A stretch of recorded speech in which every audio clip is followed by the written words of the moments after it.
Welcome to the Deep Dive. We're tackling a big one today, AI and robots replacing human labor. A hot topic for sure. Absolutely. And we've gone deep. Academic lectures, expert panels, we even dug into some economic forecasts, trying to get a good look at this, this whole evolving situation. It's certainly changing quickly. You know, it's interesting. What's that? We found some pretty fascinating parallels to the invention of the printing press. History repeating itself. Well, it is kind of amazing, how anxieties about technology, well, they seem to echo throughout history. We actually, there's a lecture we came across from Professor Andrew Hall over at Stanford. Oh, interesting. Yeah, and he really dives into this idea, basically arguing that just like the printing press, the printing press totally disrupted how information was, well, controlled and shared, right? Right. And his argument is that AI has the potential to do the same thing, but with labor, with, jobs and job markets. So are we talking like societal upheaval kind of disruption? Because, I mean, the printing press, that was a huge change for the world. Exactly. I mean, think about it. Before the printing press, knowledge was in the hands of just a few, right? Right. Scribes, monks, the elite. But the printing press comes along and suddenly information can be mass-produced, distributed widely. Right. And that led to big shifts in power dynamics. And Professor Hall, what he points out is that, the democratization of information was groundbreaking, but it also fueled, well, things like the spread of propaganda. Yeah, it's like that double-edged sword thing. Exactly. And, created those information bubbles we hear so much about. Right. Yeah, so it's like a reminder that, well, advancements often come with consequences we don't foresee, right? Yeah, absolutely. Makes you wonder, are we on the verge of another information revolution? But this time, instead of impacting, well, information itself, it's jobs, right? It's livelihoods that are changing. It's certainly a possibility. So is AI really as transformative as everyone's saying? Could it really reshape industries the same way electricity or the internet did? I mean, those are big shoes to fill. They are huge. And there was this panel discussion we watched hosted by the New York Times, and they went right at this idea. Okay. Could AI be considered a general purpose technology? I'm not familiar with that. So basically, a technology so impactful that it ends up revolutionizing multiple industries. Kind of like electricity or the internet, right? Okay. If you think about it, electricity, it wasn't just about lighting up homes. It was manufacturing, transportation, communication. You change the way we live and work. Absolutely. Almost every aspect of life. That's a pretty high bar for AI to reach, I mean, if we're comparing it to that. It is. So what are these experts saying? Do they think AI can actually be that game changer? Yeah, the panelists, they seem to think so. They argued that AI has the potential to impact, well, everything from healthcare and manufacturing to even, creative arts. Wow. I mean, that scope is hard to even wrap your head around. Yeah, it's pretty broad. Okay, but let's get down to brass tacks, right? If AI is going to automate so many tasks, right? How do we make sure things stay fair? How do we support the people whose jobs might disappear because of it? That's the big question. One idea I came across this was in a YouTube video called Automated Economy Explained. It's something called the Automation Index. Have you heard of that? Yeah, I have. It's a fascinating concept. So tell me about it, because I'm not quite sure I get it. Okay, so the Automation Index, it would track companies based on how much they use automation, and then, well, they would get taxed based on that. Okay. So the more robots a company uses, the higher their automation index is, and that means higher taxes. So like using those taxes to help people who lose their jobs because of automation. Exactly. As a way to address the economic inequality that could come from, this widespread automation. Right. But, of course, there are a ton of questions, right? Like, how do you measure automation fairly across all these different industries? And what's a fair tax rate? That kind of thing. Yeah. It's not simple, that's for sure. Not at all. But I think it does get us talking about the important stuff, like how we might have to adapt our economic models.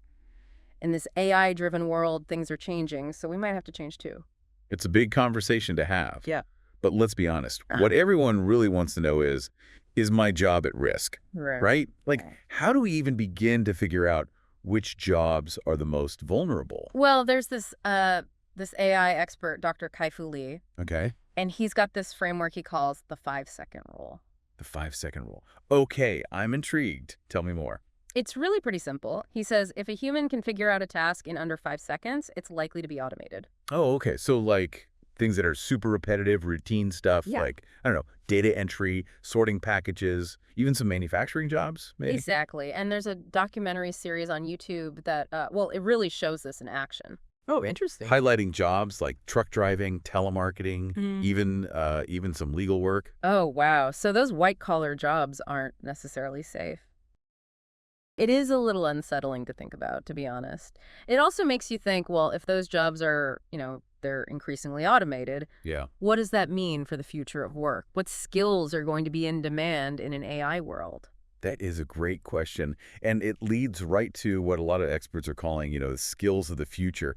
And all the sources we've been going through, they really emphasize human skills, right? The Mhm. kind of skills that are difficult to automate. So things like creativity and, well, critical thinking, complex problem solving, even emotional intelligence. Oh, interesting. So the things that make us, well, human, the stuff robots can't quite replicate. Exactly. Oh. And, this is good news, right? It means there will still be a need for human workers, Mm-hmm. but the type of work, that's inevitably going to shift. Okay, so certain fields will be safe. There are some that will likely see continued demand, like education, healthcare, the arts, social work, places where human connection and that, well, nuanced judgment, they're really important. So it's less about humans versus robots Yeah, and more about humans and robots working together, each playing to their strengths. exactly. It's about thinking of AI as augmenting our capabilities, not necessarily replacing us entirely. Okay, that is a much more optimistic way to think about it. But Yeah. let's be real, right?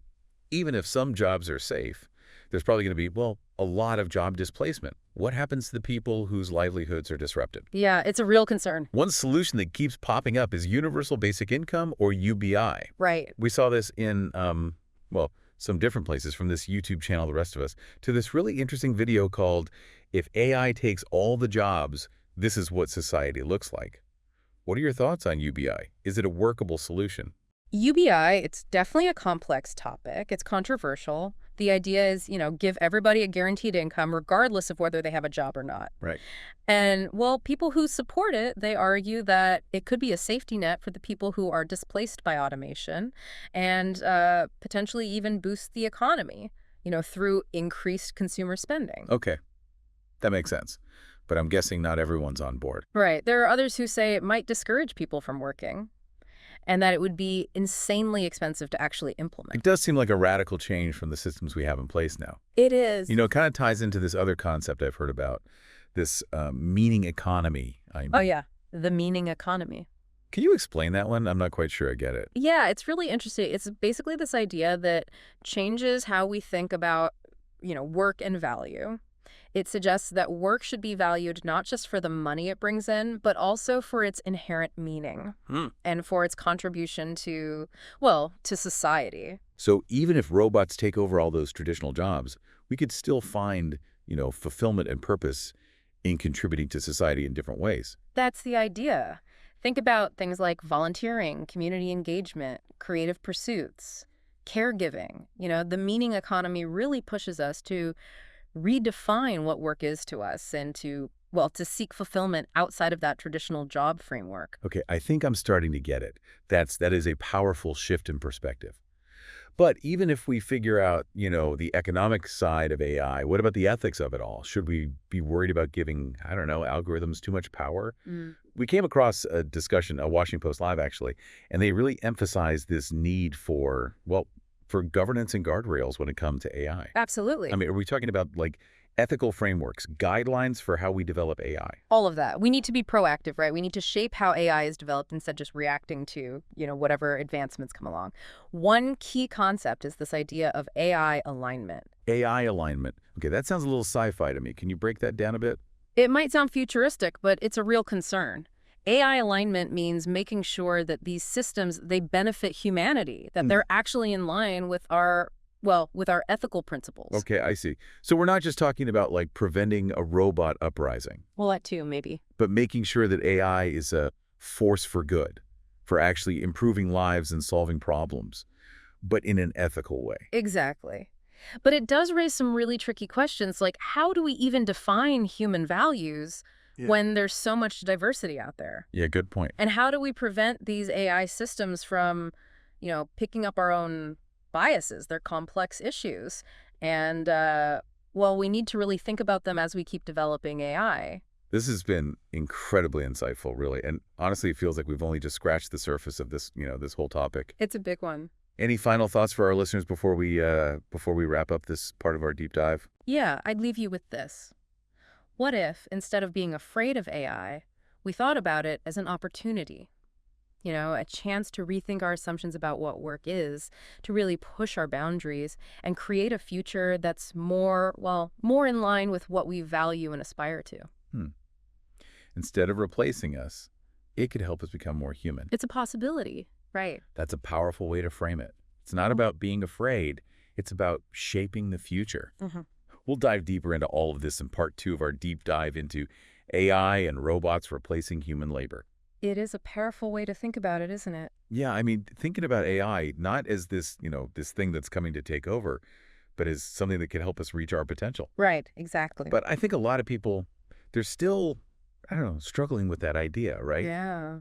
There's a lot of fear out there, a lot of uncertainty when it comes to AI. So how do we move past that fear? Well, I think education is a big part of it, right? We need to kind of demystify AI, make it, something that everyone understands, not just the tech experts. So less, complex algorithms and technical jargon. Exactly. More, plain English. Yeah, we need to explain it in a way that makes sense to everyone. Right. Focusing on, what does it actually mean for people, for their work, their healthcare, their daily routines. Yeah, less theoretical, more practical. Exactly. And I think it's not just about explaining what AI is, it's also about addressing the concerns that people have, being upfront about the potential downsides. Right. Like, yeah, some jobs might be displaced. Right.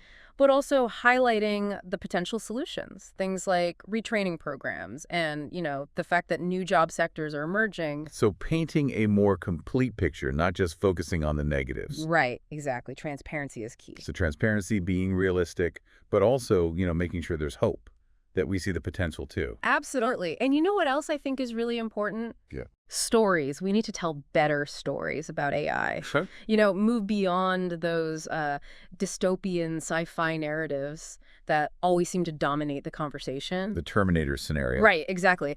And start showcasing, real stories about how AI can be a force for good.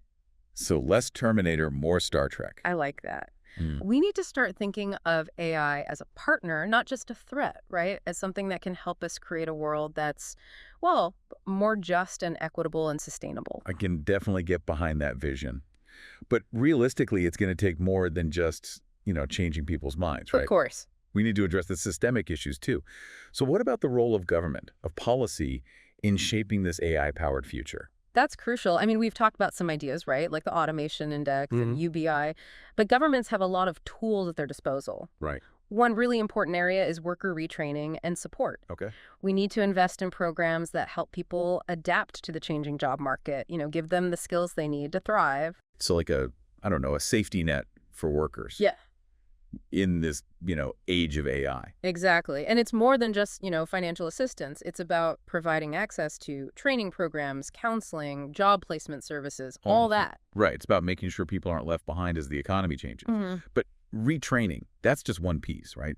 Yeah. What other areas of policy need to be addressed? Well, infrastructure investment is huge. Okay. We need to be investing in things like broadband access, renewable energy, efficient transportation systems. Yeah. The foundations of a future that's sustainable and equitable, a future powered by AI. It's interesting to think about, right? AI isn't just about, the technology itself, but also the systems that support it. Yeah. And making sure it benefits everyone. Exactly. And of course, we can't forget about regulation and those ethical guidelines. Right, that's a big one. We need strong frameworks in place to ensure that AI is developed and used responsibly. Things like algorithmic bias, data privacy, even the potential for AI to be used for harmful purposes. It's about finding that balance, isn't it? Yeah. Between encouraging innovation and making sure it's used for good. Exactly. It's about steering AI in the right direction. Yeah. This conversation has been so insightful, really. But there's one aspect I think we haven't really dug into yet. What's that? The global implications. Oh, right. AI is a global phenomenon. Right. And I think it has the potential to, to really impact the balance of power between nations. You're absolutely right. That's a whole other deep dive right there. Yeah, maybe a future episode. But we can, touch on a few key points. Okay. First of all, AI is going to be a major driver of economic growth in the coming decades. And the countries that are leading the way in AI development, well, they're likely to have a significant advantage in the global economy. It's like the space race, but for AI. It is kind of like that, yeah. And that's where things can get a little tricky, right? I mean, we're already seeing this intense competition between the US and China when it comes to AI. Right. And that's only going to intensify. So are we talking about a potential AI arms race? It's a real possibility, yeah. And it goes beyond just, economic dominance. AI is going to play a bigger and bigger role in warfare. And that raises a whole host of ethical and security concerns. So things like autonomous weapon systems, AI-powered surveillance, even cyber attacks. Yeah, all of that is on the table. The decisions we make today about how AI is developed and used, well, they're going to have huge implications for global security. We need to be really careful here. This is big stuff. We're talking about reshaping economies, potentially changing the nature of war, even, redefining what it means to be human. Yeah, it's a lot to process. And it's happening so fast. It is. That's why these conversations are so important. We need to stay informed and engaged and proactive. If we want to shape the future of AI, we need to understand it. Absolutely. So where do we go from here? We've talked about the potential benefits of AI, the risks, the need for education, policy changes. We even touched on those geopolitical implications. So what are the big questions we should be asking ourselves as we move forward? I think the most fundamental question is this. What kind of future do we want to build with AI? We have the power to shape its trajectory, to use it for good or for not so good. So we need to be asking ourselves, what are our values? What are our priorities? What kind of world do we want to live in? And how can AI help us get there? It's almost like AI is this mirror. Yeah. Reflecting back our own values and choices. That's a great way to put it, yeah. AI isn't this external force that's acting on us. It's a product of human ingenuity, and its future is ultimately in our hands. That's a huge responsibility. Yeah. So how do we ensure that AI is used to build a better world, a world that's, more just and equitable and sustainable for everyone? Yeah. That is the million-dollar question. And I don't think there's an easy answer. But I think it starts with dialogue.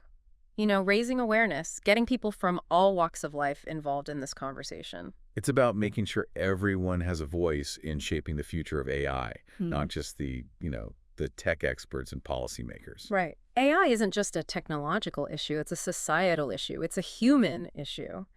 And its future depends on all of us. It really is a different way to look at things. It is. And instead of, AI being this threat, it could actually help us, become more human, not less. Right. Yeah.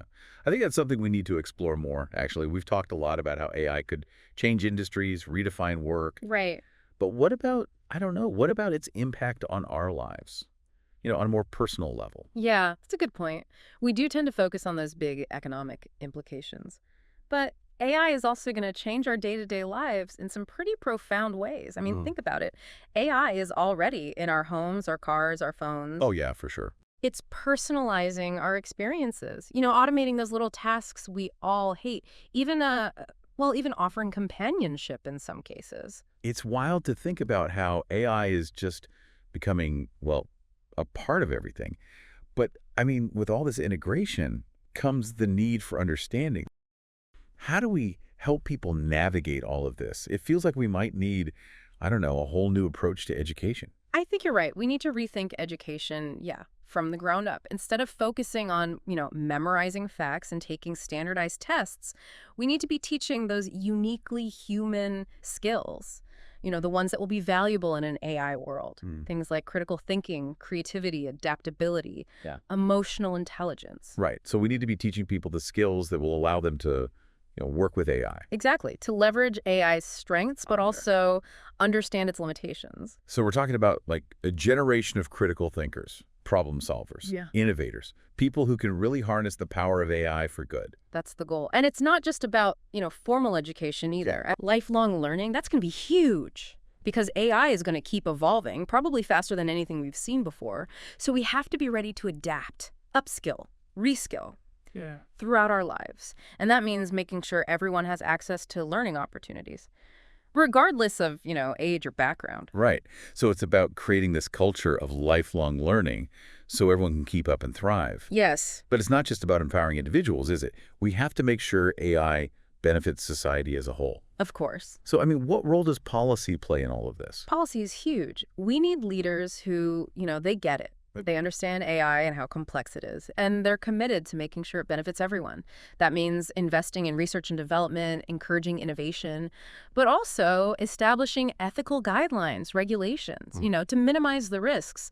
So finding that sweet spot, right? Yeah. Where we're fostering innovation, but also making sure it's used responsibly. Yeah. But, as we're figuring all of this out, I think it's easy to get caught up in all the anxiety, the uncertainty of it all. So how do we shift the conversation from fear to possibility? How do we get people excited about the future with AI? I think it starts with changing how we think about it. Okay. Instead of seeing AI as this threat, what if we saw it as an opportunity, a chance to solve some of those big problems we're facing, to make our lives better, and to create a future that's, more just and equitable and sustainable? So it's about, not being passive. It's about recognizing that we have the power to shape what AI becomes. Exactly. And it goes beyond the technology itself. It's about our values, Yeah. about making sure AI is built on compassion and empathy and fairness, that it reflects, well, the best of humanity, not the worst. That's a great point. And as we wrap up this deep dive into, the world of AI and what it could mean for human labor, I think it's important to remember that the future isn't set in stone. It's not. We're creating it right now with every decision we make. I completely agree. The future isn't something to be afraid of. It's something we can shape with intention, with wisdom, and with a sense of responsibility for each other and for the planet. That's a great way to put it. Thank you so much for joining us on this, this incredible journey. We hope this deep dive has, inspired you to think critically about AI, to engage with these ideas, and to really embrace the possibilities of a future where AI helps us create a world that we can all be proud of. It's been my pleasure. And until next time, keep diving.